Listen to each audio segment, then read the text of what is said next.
We're about to explore the precise moment the silence on the battlefield of Kurukshetra is completely shattered.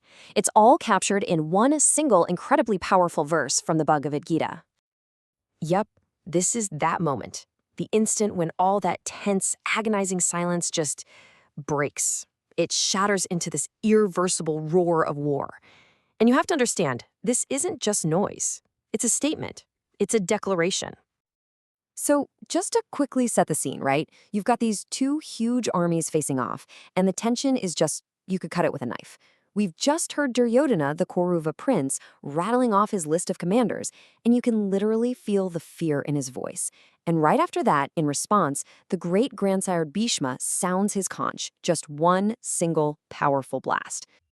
Okay, so what we're about to hear is the verse that comes right after Bhishma's signal. I want you to listen closely, because this is the official start of the war. This is the point of no return.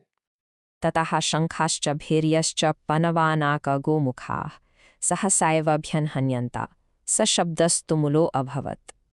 So what does that actually mean? Well, this is the explosion of sound that answers Bhishma's single conch shell. I mean, just picture it. A massive wave of pure, raw energy just surging through the entire Kaurava army. It's this unified, powerful answer to their commander's call. But here's what's so interesting. This isn't just a bunch of random noise. The verse is super specific about what's happening. It's describing a really complex, multi-layered, and totally intentional battle cry. So you've got conches, kettle drums, bugles, trumpets, horns, all of them blaring at the exact same time. And that's key because it tells us this is a collective act. This isn't one hero stepping up. No, this is the sound of an entire army. Thousands and thousands of warriors all finding one single unified voice. And there's a key Sanskrit word in this verse that we really need to zoom in on, tumula. Now, this word doesn't just mean loud. It's way more than that. It's describing a sound that is so overwhelming, so uproarious that it just engulfs everything. It's like a force of nature. A sound so big it leaves no room for anything else. So this tumultuous roar, this tumula, it's doing two things at once. It's a brilliant psychological move. On one hand, it's designed to pump up the Kaurava soldiers, right? Get their adrenaline going, boost morale, make them feel like one single unit. But at the same time, it's a massive threat display aimed squarely at the Pandavas on the other side of the field, trying to intimidate them, to demoralize them before the first arrow is even fired. You see, this sound, it does so much more than just kick off the battle. It actually changes the psychology of every single person standing on that field.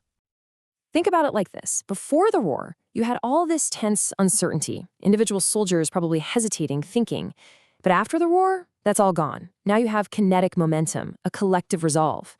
The time for quiet strategy is over. Now it's all about uproarious, forward action.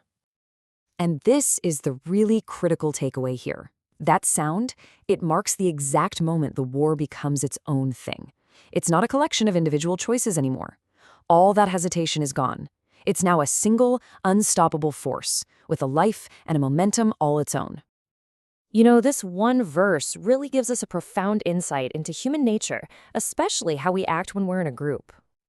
So when all those voices become one deafening roar, what happens to the voice of reason? Well, that's the point, isn't it?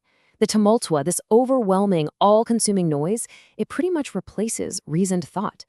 It creates this bubble of pure, chaotic, collective action where your own individual inner voice, it just gets completely drowned out.